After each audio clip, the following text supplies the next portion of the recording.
स्वागत है तमाम दर्शकों का SI91 न्यूज में। मैं आपका मेजबान आबिद हुसैन इनामदार।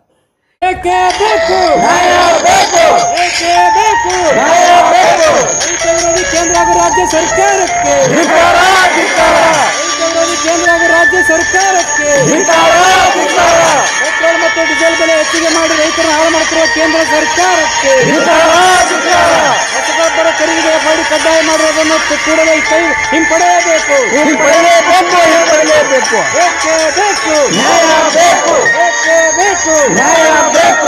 ಹಾಳು ಮಾಡುತ್ತಿರುವ ಕೇಂದ್ರ ಹಾಗೂ ರಾಜ್ಯ ಸರ್ಕಾರಕ್ಕೆ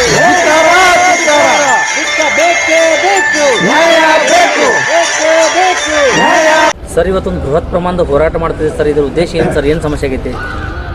ಈ ದೇಶದ 140 ಕೋಟಿಗೂ ಹೆಚ್ಚು ಜನರು ರೈತಾಪಿ ಹಿಡ್ಕೊಂಡು ಇವರು ಓಟ್ ಹಾಕ್ಯಾರ. ನಮ್ಮೆಲ್ಲರೂ ಏನೋ ದನಂದಾರಿ ಕೆಲಸ ಮಾಡ್ತಾರೆ, ರೈತರ ಪರವಾಗಿ ಕೆಲಸ ಮಾಡ್ತಾರೆ ತಿಳ್ಕೊಂಡು ಓಟ್ ಹಾಕಿ ಅಧಿಕಾರ ಕೊಟ್ಟರೆ ಪ್ರತಿನಿತ್ಯಲೂ ಒಂದೊಂದು ಹೊಸ ಕಾಯ್ದೆಗಳನ್ನ ಜಾರಿ ಮಾಡಿ ರೈತರಿಗೆ ಮತ್ತು ಜನಸಾಮಾನ್ಯರಿಗೆ ಇವತ್ತು ಕುತ್ತಿಗೆ ತಂದಾರೆ ಇವರು. ದೇಶಕ್ಕೆ ಅನ್ನುವಂಥ ರೈತನಿಗೆ ಸುರಕ್ಷಿತ ಬಾಳೆ ಮಾಡಲಿಕ್ಕೆ, ಸುರಕ್ಷಿತ ಕೃಷಿ ಮಾಡ್ಲಿಕ್ಕೆ ಇವ್ರು ಬಿಡವಲ್ಲಾಗ್ಯಾರ. ಇತ್ತೀಚೆಗೆ ಒಂದು ಮತ್ತು ಕಾನೂನು ಜಾರಿ ತಂದರು. ಮುಂಗಾರಂಗಮನಲ್ಲಿ ಬಿತ್ತನೆ ಮಾಡುವಂಥ ಸಂದರ್ಭದಲ್ಲಿ ಬೆಳೆಗಳಿಗೆ ರಸಗೊಬ್ಬರ ಹಾಕ್ಬೇಕಂತಂದ್ರೆ FID ಅಂತ ಕಡ್ಡಾಯ ಮಾಡ್ಯಾರ ಅವರು. ಅದ್ರ ಜೊತೆಗೆ ಪ್ರತಿ ಎಕರೆಗೆ ಒಂದೇ ಚೀಲ. ಇವೆಲ್ಲ ಕಾಯ್ದೆಗಳನ್ನು ಯಾರಿಗೆ ಕೇಳಿ ಮಾಡಕತ್ತಾರ? ಯಾರು ಸಲಹೆ ತೊಗೊಂಡಿರೋರು? ಪ್ರತಿಯೊಂದು ಕಡ್ಡಾಯ ಆಯ್ತು. ನಾವೇನೇ ನಿಮಗೆ ಚುನಾವಣೆ ಸಂದರ್ಭದಲ್ಲಿ ಓಟ್ ಹಾಕಾಗ ನೀವು ಡಿಗ್ರಿನೇ ಆಗಬೇಕು, ನಿಮ್ಗೆ ಕಾನೂನು ಜ್ಞಾನ ಇರಬೇಕು, ನಿಮಗೇನು CET exam TET exam pass ಆದ ನಂತರ ನಾವು ಓಟ್ ಹಾಕೈತೆ ಏನು ಹೇಳಿದೆವನು? ಪ್ರಜಾಪ್ರತಿ ವ್ಯವಸ್ಥೆ ತಿಳ್ಕೊಂಡು ಹೇಳಿ ಚುನಾವಣೆ ಆದಾಗ ಓಟ್ ಹಾಕಿ ನಿಮಗೆ ಅಧಿಕಾರ ಕೊಟ್ಟಿದ್ದೆವು.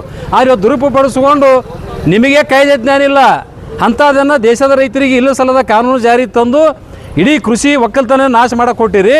ಇವತ್ತು ಕೃಷಿಯಿಂದ ವಿಮುಕ್ತರಾಗಿ ಹೊಂಟಾರೆ ನಿಮಗೆ ಕಾಯ್ದೆಯಿಂದ.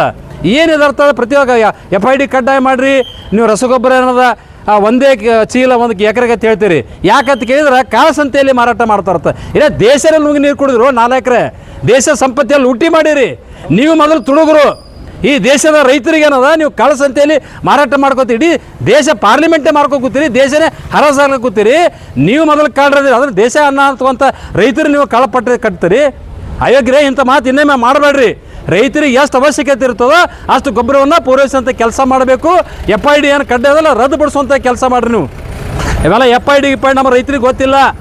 ನಾವು ಬೆವರು ಸುರಿಸಿ ದುಡಿದು ದೇಶದ 140 ಕೋಟಿ ಹೆಚ್ಚು ಜನಕ್ಕೆ ನಾವು ಅನ್ನವನ್ನು ಹಾಕುವಂಥ ಕೆಲಸ ಮಾಡ್ತೇವೆ. ಆ ಕಾರಣಕ್ಕಾಗಿ ನೀವು ಏನು ಅಧಿಕಾರ ಕೊಟ್ಟೇವಲ್ಲ, ಅಧಿಕಾರವನ್ನು ಸದುಪಡಿಸುವಂಥ ಮಾಡಬೇಕು. ಏನೇ ಕಾನೂನನ್ನು ಜಾರಿ ತರಬೇಕಾದ್ರೆ ರೈತರ ಮುಂದಿಟ್ಟುಕೊಂಡು ರೈತರ ಸಲಹೆಯನ್ನು ಪಡ್ಕೊಂಡು ನೀವು ಕಾನೂನು ಜಾರಿ ತೊಗೊಂಬರ್ರಿ. ನೀವು ಮಾಡ್ತಕ್ಕಂಥ ಕಾನೂನು ಈ ರೈತರಿಗೆ ಒಳಿತದೋ ಅಥವಾ ರೈತ ವಿರೋಧಿ ಅದೋ ಅದರಿಂದ ರೈತರಿಗೆ ಸಂಕಷ್ಟ ಆಗ್ತದಂತಕ್ಕಂಥದ್ದನ್ನು ರೈತರಿಂದ ನೀವು ಮನವರಿಕೆ ಮಾಡಿಕೊಂಡು ರೈತರಿಗೆ ಹಿತ ಹಾಕಿತ್ತಂದ್ರೆ ಕಾನೂನು ಜಾರಿ ತೊಗೊಂಬಂದಿರಿ.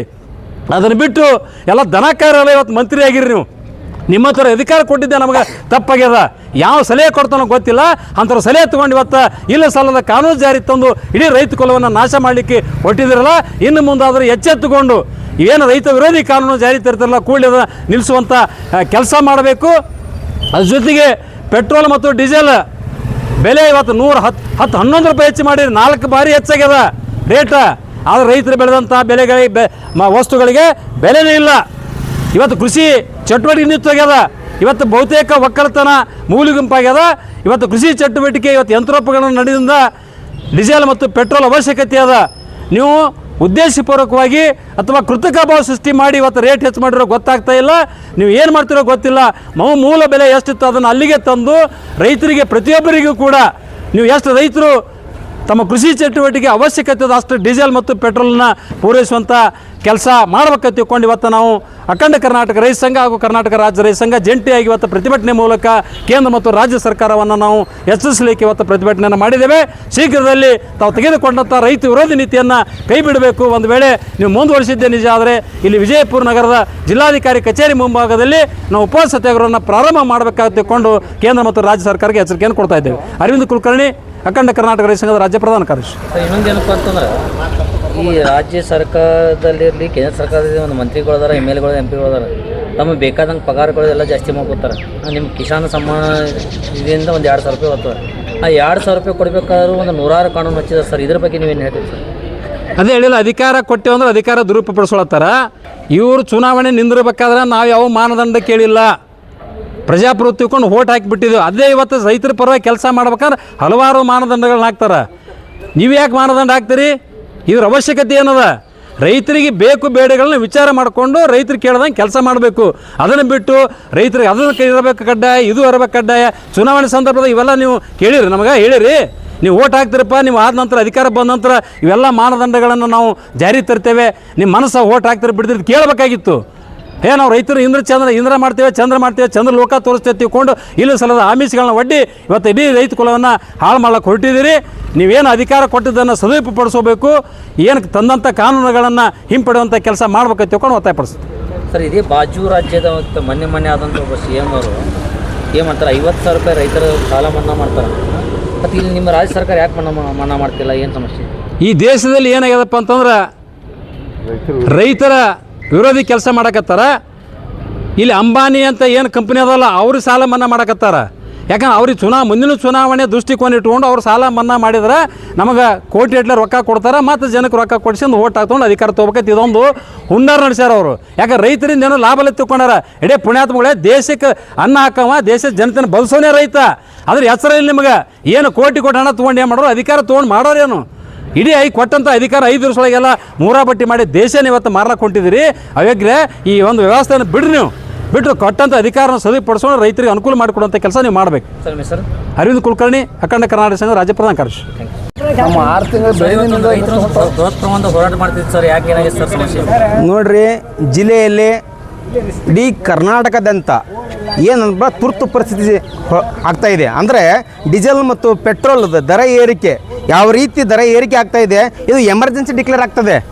ಏನಂದರೆ ಎಲ್ಲೋ ಯುದ್ಧ ನಡೀತಾ ಇದೆ.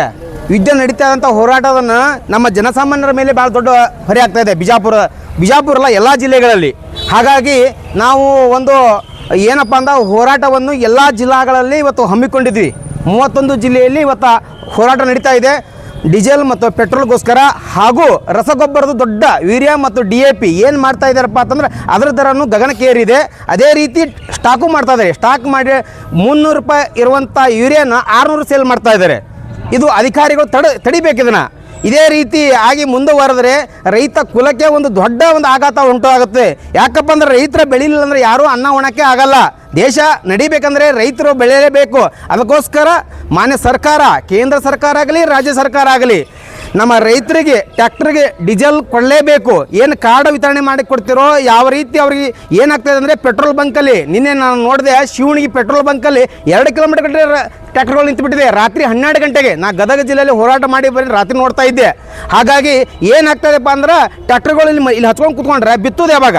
ನಮ್ಮ ಸಿಗೋದು ಸೀಸನ್ ಒಂದು 7 ದಿನ ಅಥವಾ 10 ದಿನ ಸೀಸನ್ ಸಿಗುತ್ತೆ. ಆ ಟೈಮಲ್ಲಿ ಟ್ಯಾಕ್ಟರ್ ಸಿಗಲ್ಲ ಅಂದರೆ ಈ ವರ್ಷ ಸಂಪೂರ್ಣವಾಗಿ ನಮ್ಮ ರಾಜ್ಯಾದ್ಯಂತ ಬಿತ್ತೋದು ಆಗೋದಿಲ್ಲ. ಅದಕ್ಕೆ ಮುನ್ನೆಚ್ಚರಿಕೆಯಾಗಿ ಸರ್ಕಾರದಲ್ಲಿ ಏನಪ್ಪ ಅಂದ್ರೆ ಅವರು ಕ್ಯಾಬಿನೆಟಲ್ಲಿ ನಾ CM ಆಗಬೇಕು, ಇವ ಆಗಬೇಕಂತ ಅದೇ ಹೋರಾಟ ಮಾಡ್ತಾ ಇದ್ದಾರೆ. ರೈತರ ಬಗ್ಗೆ ಒಂದು ತುರ್ತವಾದಂಥ ಒಂದು ಅಧಿವೇಶನ ಕರಿಬೇಕು, ಅವರು ಸದ್ಯ ಕರಿಬೇಕು. ಡೀಸೆಲ ಮತ್ತು ಪೆಟ್ರೋಲ, ರಸಗೊಬ್ಬರದು.